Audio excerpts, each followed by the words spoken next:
Api dan asap tebal menyelimuti kawasan Parupuak Tabing, Padang, Sumatera Barat. 6 bangunan toko milik warga hangus terbakar di Lalapsi, Jago Merah.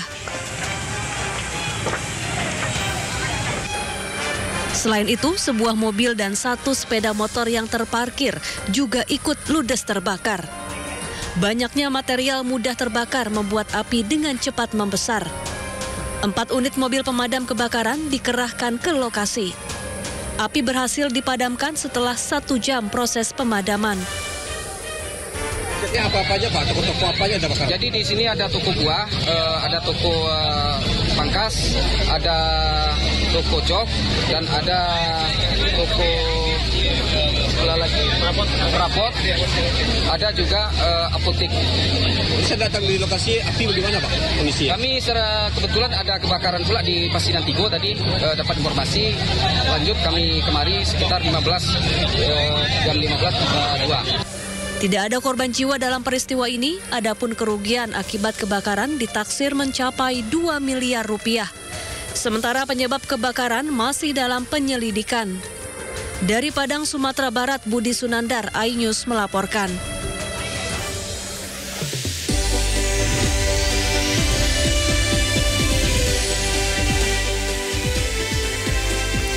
Jumlah pekerja tewas akibat longsor di tambang batu alam Gunung Kuda Cirebon mencapai 14 orang.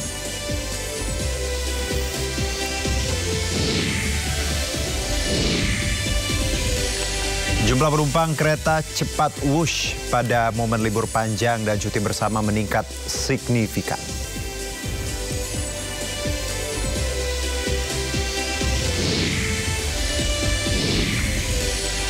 Indonesia akan jalani 2 pertandingan dalam lanjutan putaran ketiga kualifikasi Piala Dunia 2026 zona Asia melawan Cina dan Jepang.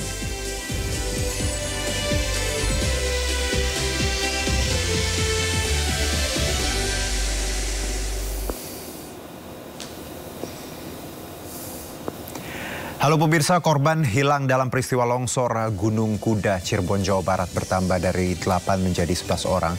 Proses evakuasi korban pun masih terus dilakukan. Saya Arjuno Syaputra, Anda menyaksikan Sido Sore. Baru belajar menyetir, seorang wanita menabrak 2 ibu yang sedang berbelanja di perumahan di kawasan Cakung, Jakarta Timur. Seorang korban tewas di lokasi.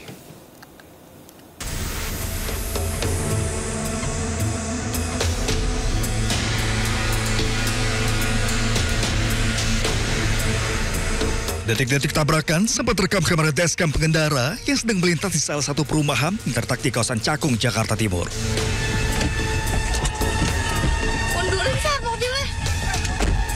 Mobil SUV terlihat menabrak mobil pickup sayur dan 2 ibu-ibu lainnya yang sedang berbelanja. 1 korban sempat terbental, sementara 1 korban lainnya terjepit di antara mobil dan pohon, dan naas korban terjepit meninggal di lokasi. Sementara 1 korban alami luka dan dirawat di Rumah Sakit Islam Monokopi. Sedang lagi belajar sayur, dan kronologinya juga selanjutnya orang saya kurang infonya juga, kronologinya cuma itu aja. Oke, tapi informasinya lagi belanja sayur terus langsung ketabrak mobil gitu ya? Oke. Apa namanya, selain almarhum ada korban lain ya? Ada korban lagi di daerah Rumah Sakit Islam. Oh, itu kondisinya bagaimana untuk korban? Patah kakinya. Peristiwa ini bermula dari seorang ibu-ibu yang belajar mengemudi kendaraan bermotor. Nah, dalam hal ini mengemudikan kendaraan miliknya, sebuah kendaraan Pajero. Nah, saat berputar arah di suatu komplek terlibat kecelakaan lalu lintas menyerempet kendaraan sayur, tukang sayur pickup, dan di situ ada ibu-ibu yang berdiri di samping kendaraan itu. Nah, kecepatan sebenarnya pelan, tapi karena mungkin dari sisi panik, ada kepanikan dari ibu yang masih belajar, berakibat. Akibat kecelakaan tersebut, pengemudi dikenakan pasal Undang-Undang Lalu Lintas dengan ancaman hukuman 5 tahun penjara. Dari Jakarta, Rio Malik, iNews melaporkan. Korban tewas longsor tambang batu kapur di Gunung Kuda Cirebon mencapai 14 orang. 13 jenazah dibawa ke Rumah Sakit Arjawinangun dan telah diambil pihak keluarga. Sementara 1 jenazah dibawa ke Rumah Sakit Sumber Urip Cirebon.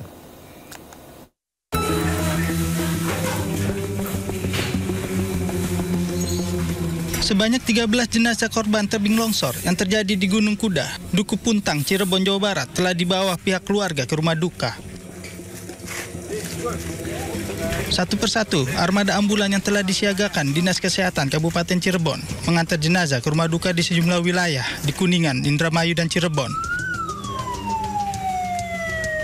Kepolisian Kota Cirebon turut membantu kepulangan jenazah dengan menurunkan armada pengawalan. Tadi ada yang Indramayu, tadi ada yang Kerangkeng, dua jenazah ya. Ada pengawalan juga. Ya karena untuk memberikan pelayanan terbaik kepada keluarga korban, kepada korban juga ya, agar mereka pada saat membawa ke rumah duka tidak ada hambatan di jalan. Sebelumnya, 13 kantong jenazah korban longsor Gunung Kuda di Cirebon, Jawa Barat tiba di Rumah Sakit Arjawiguna. Korban tewas dengan sejumlah luka memar di tubuhnya akibat tertimpa bebatuan material longsor. Dari Cirebon, Jawa Barat, Muhammad Zeni Johadi, iNews melaporkan. Gubernur Jawa Barat Deddy Mulyadi atau KDM mengambil langkah tegas terkait insiden longsor yang terjadi di Gunung Kuda, Cirebon, Jawa Barat dengan mencabut izin tambang.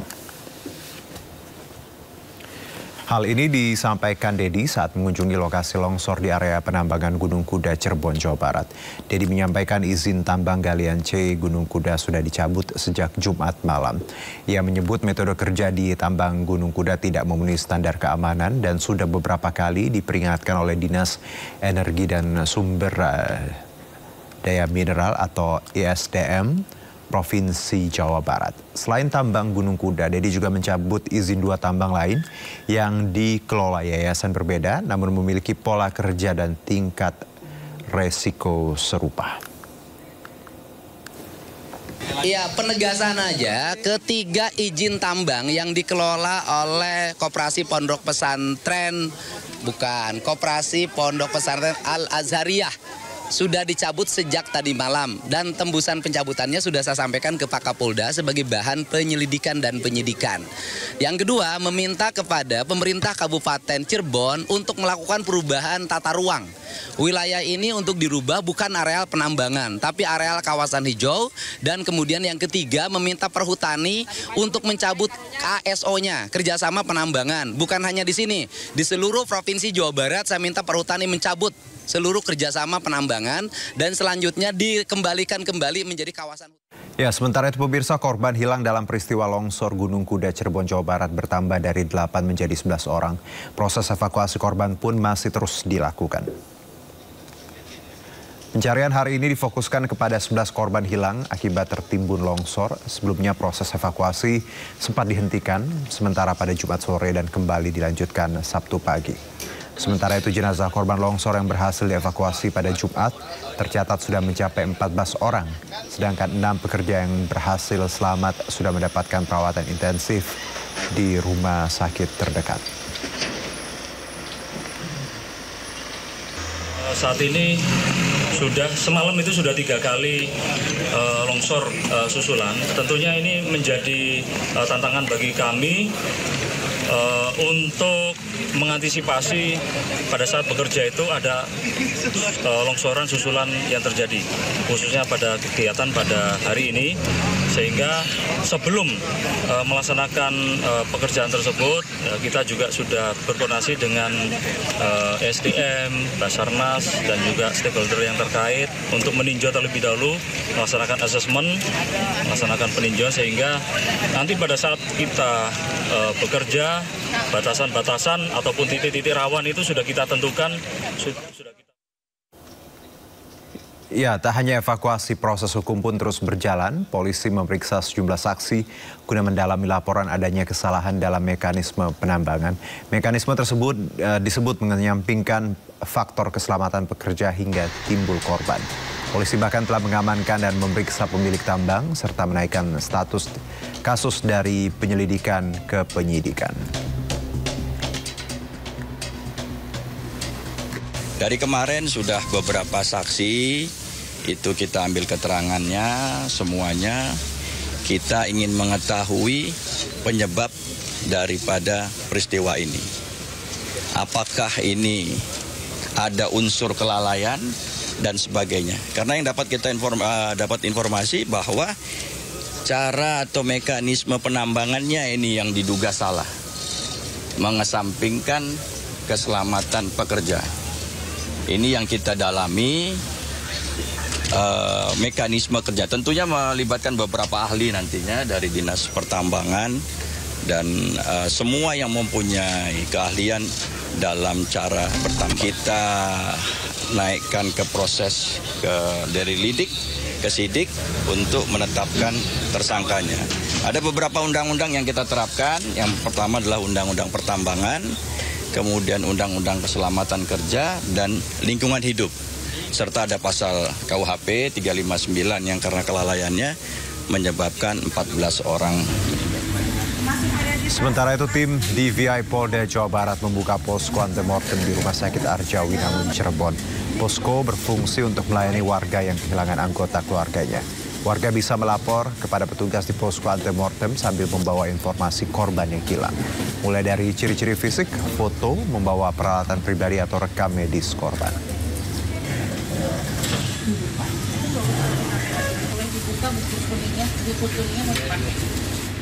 Tak pakai handle aja. Masih ada di tas ini.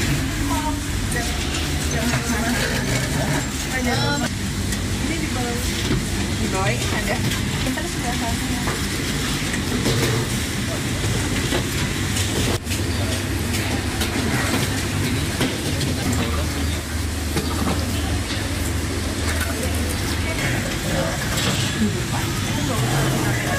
Dibuka buku kuningnya mau dipakai. Tak pakai handle aja.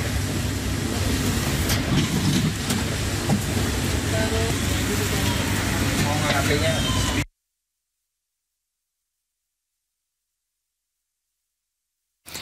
Ya pemirsa, sebelumnya Gunung Kuda di Kabupaten Cirebon juga pernah mengalami longsor 11 Februari 2025. Longsor serupa juga pernah terjadi pada 19 Juni 2023 yang sempat menghebohkan masyarakat.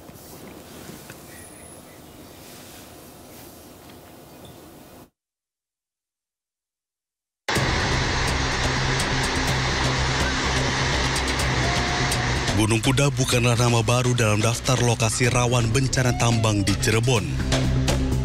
Pada 11 Februari 2025, lokasi yang sama sempat mengalami longsor. Meski tidak memakan korban jiwa karena aktivitas penambangan dihentikan sementara saat itu, peringatan dari para ahli geologi dan lingkungan telah dilontarkan sejak lama. Namun hal tersebut tidak ditindaklanjuti dengan langkah konkret oleh pihak pengelola penambangan batu andesit di Gunung Kuda yang memang menjadi sumber mata pencaharian bagi ratusan warga sekitar. Namun aktivitas ini dinilai tidak sebanding dengan resiko keselamatan dan kerusakan lingkungan yang ditimbulkan. Sebelumnya pada 19 Juni 2023, longsoran besar juga terjadi di lokasi galian C Gunung Kuda, Kecamatan Dukuh Puntang, Kabupaten Cirebon, Jawa Barat.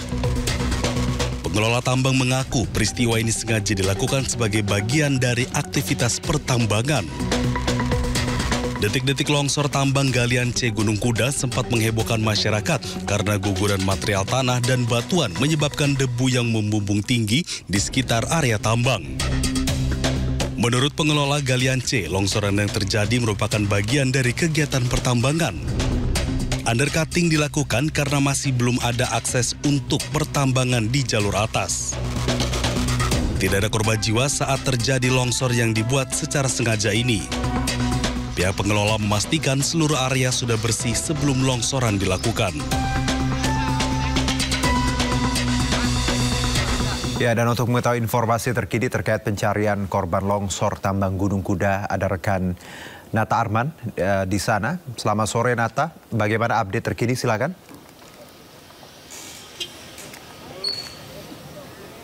Baik, selamat sore Juno dan juga pemirsa terkait dengan update terkini. Tadi sekitar pukul 4 sore baru saja ditemukan adanya salah satu jenazah yang berhasil dievakuasi. Namun informasi sementara bahwa untuk yang tadi berhasil dievakuasi adalah potongan dari tubuh jenazah yang tertimbun longsor. Kemudian dapat kami sampaikan juga bahwa untuk total keseluruhan yang saat ini sudah berhasil dilakukan proses evakuasi total ada 15 dan juga tadi tambahan 1. Kemudian untuk yang masih dinyatakan hilang artinya masih ada 10. Kemudian data yang kami himpun tadi pagi ada 8, kemudian ketika tadi siang bertambah menjadi 11. Kemudian untuk saat ini sudah berhasil 1 potongan tubuh ditemukan, nantinya akan dilakukan proses dari identifikasi untuk dilihat siapa korban yang ditemukan pada sore tadi. Kemudian kami sampaikan juga bahwa untuk saat ini juga proses evakuasi masih terus dilakukan.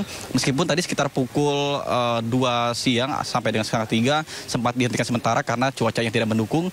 Dan tadi juga sempat turun hujan gerimis seperti itu sehingga untuk aktivitas di pencarian menggunakan alat berat ini sempat dihentikan sementara waktu dan akhirnya kembali dilanjutkan setelah melihat kondisi cuaca yang sudah kembali terang seperti ini. Kemudian kami juga belum mengetahui secara pasti apakah untuk proses dari pencarian pada hari ini akan dihentikan seperti kemarin pada pukul 5 sore, selanjutnya akan di-clear area dan dilanjutkan pada besok hari, ataukah akan ada lanjutan sampai dengan malam hari. Dan nanti pun kami akan terus menginformasikan kepada Anda terkait dengan update tersebut. Yang jelas untuk 14 orang meninggal dunia yang sudah dievakuasi ini sudah berhasil diidentifikasi dan sudah dikembalikan ke pihak keluarga. Namun yang sisanya ada 11 orang dan tadi baru ditemukan 1, jadi sehingga 10 orang yang masih terus dilakukan pencarian. Kemudian untuk rincian nama-nama korban yang dapat kami sampaikan bahwa yang pertama adalah Sukandra bin Hadi, usia 51 tahun, laki-laki. Kemudian ada Andri bin Surasa, laki-laki usia 41 tahun. Kemudian ada Sukandi bin Sana, laki-laki usia 48 tahun. Kemudian Sanuri bin Basar, laki-laki usia 47 tahun. Kemudian ada Dendi Irawan, laki-laki usia 45 tahun. Kemudian Sarwa bin Sukira, laki-laki usia 36 tahun. Kemudian Rusjaya bin Rusdi, laki-laki usia 48 tahun. Suparta bin Supa, laki-laki usia 42 tahun. Kemudian Rio Ahmadi bin Wahyudin, usia 28 tahun. Kemudian Ikat Budi Argo bin Arsia, laki-laki usia 47 tahun. Kemudian Jamaluddin, laki-laki usia 49 tahun. Ada Wastoni, laki-laki 25 tahun. Kemudian ada Tony dan Rion Firmansyah, laki-laki usia 28 tahun. Bahkan dapat kami sampaikan juga untuk proses juga sampai saat ini masih dilakukan. Kemudian seperti kita tahu bersama bahwa kemarin ketika pukul 10 pagi, tepatnya pada tanggal 30 Mei 2025, secara dadakan tiba-tiba ketika para pekerja sedang melakukan tugasnya, melakukan penggalian ataupun melakukan proses tambang dari batu kapur, ini tiba-tiba sontak terjadi runtuhan dari gunung yang tepat ada di belakang saya. Kemudian karena prosesnya itu begitu cepat sehingga yang sedang bekerja ini tidak sempat melakukan evakuasi, sehingga rata-rata korban meninggal dunia adalah para pekerja yang saat itu sedang bertugas. Dan juga tadi sempat ada kunjungan dari Kang Deddy Mulyadi selaku Gubernur Jawa Barat yang tentunya ketika datang disambut oleh masyarakat, kemudian mengatakan bahwa untuk kemarin tanggal 30 Mei 2025 tentunya pertambangan yang berada di kawasan Gunung Kuda sudah resmi dicabut izinnya, sehingga nantinya beliau ini meminta untuk akan dilakukan penghijauan kembali, jadi dialihfungsikan tidak lagi menggunakan tambang. Dan juga untuk standar SOP ini dari gunung yang ada di sekitar saya yang sudah dilakukan penambangan, seharusnya rata-rata untuk pertambangan sendiri berbentuknya seperti ada terasering-nya. Jadi sehingga itu untuk meminimalisir terjadinya longsor. Namun nyatanya yang ada di belakang saya ini bentuknya vertikal, bahkan cenderung condong ke dalam, sehingga ketika ada kontur tanah yang sedang tidak stabil, memudahkan untuk rapuh dan terjun bebas tanpa adanya pantulan-pantulan. Jadi sehingga langsung terjun ke bawah dan tidak ada juga namanya gemuruh-gemuruh tanda-tanda seperti akan adanya longsor seperti beberapa waktu yang lalu. Sementara saya kembalikan pada Anda di studio. Juno. Tadi Anda menyebutkan korban ya, ada belasan yang sudah teridentifikasi. Dari data atau dari laporan Anda di lapangan, Nata, apakah memang korban ini adalah masyarakat sekitar? Karena saya dengar juga pekerja-pekerja di tambang ini memang memanfaatkan warga sekitar, Nata, untuk menjadi pekerjanya. Ya, benar sekali bahwa untuk rata-rata korban yang 14 orang yang sudah berhasil evakuasi, ini merupakan warga sekitaran yang tinggal di kawasan Cirebon, Kuningan, Majalengka, yang tentunya saat bekerja seperti biasa melakukan aktivitas pertambangan, pengerukan batu kapur, yang ada di sini. Dan juga kami juga sempat berbincang dengan beberapa warga yang mana mengatakan bahwa beberapa kali memang sempat ada terjadi longsor susulan. Namun untuk longsor susulan ini tidak memakan korban jiwa karena posisinya pada malam hari, dan juga sebelumnya juga sempat ada namanya longsor, namun terjadi pada malam hari dan tidak ada aktivitas, sehingga pada longsor pertama ini tidak ada korban jiwa. Dan bisa Anda saksikan juga, untuk lokasi ini juga kami dibatasi karena rawan terjadinya longsor atau batu-batuan yang jatuh dari atas ke bawah, karena ini posisinya juga masih posisi dari lekukan dari kontur tanah ataupun batu kapurnya ini tidak seperti tambang pada umumnya yang terdiri ada teras sharingnya seperti itu, melainkan seperti ini, ada cekungan di dalam, sehingga apabila ada suatu batu kapur yang jatuh, ini langsung terjun bebas ke bawah. Dan juga tentunya saya juga bisa menggambarkan pada Anda bahwa ada beberapa kendaraan truk yang tentunya hancur lebur akibat tertimpa reruntuhan yang terjadi pada kemarin.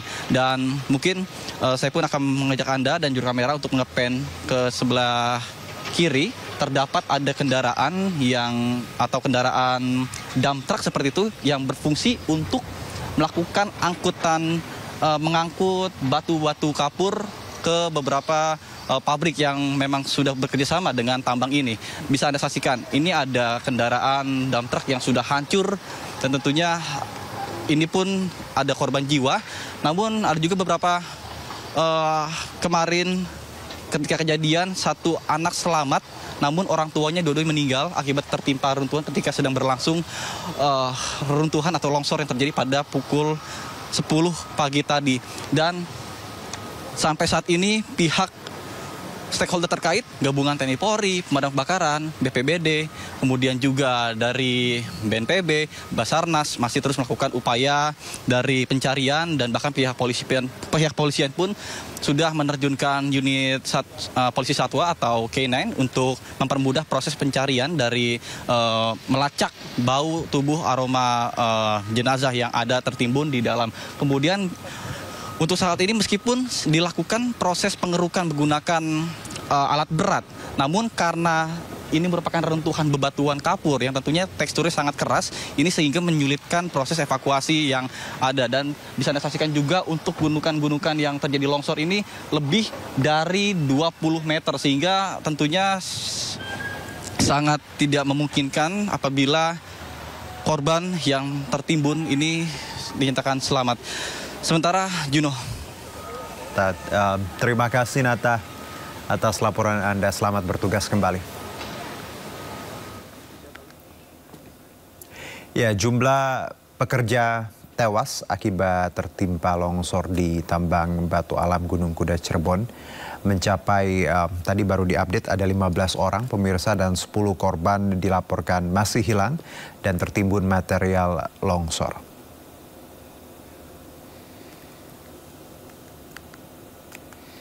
Ya, jumlah pekerja tewas akibat tertimpa longsor di tambang batu alam Gunung Kuda Cirebon mencapai 15 orang. 10 korban masih dinyatakan hilang tertimbun material longsor. Jumlah korban tewas akibat longsor di tambang batu alam Gunung Kuda terus bertambah. Dan hingga tadi rekan kami melaporkan tim gabungan telah mengevakuasi 15 pekerja dari timbunan material longsor dalam kondisi meninggal dunia. Seluruh jenazah dibawa ke RSUD Arjawinangun, sementara 6 korban luka dilarikan ke rumah sakit. Di kawasan tambang rawan longsor, sejumlah alat berat, eskavator dan 6 truk tertimbun longsor. Evakuasi dilakukan sangat hati-hati karena kondisi longsor curam dan rawan terjadi longsor susulan.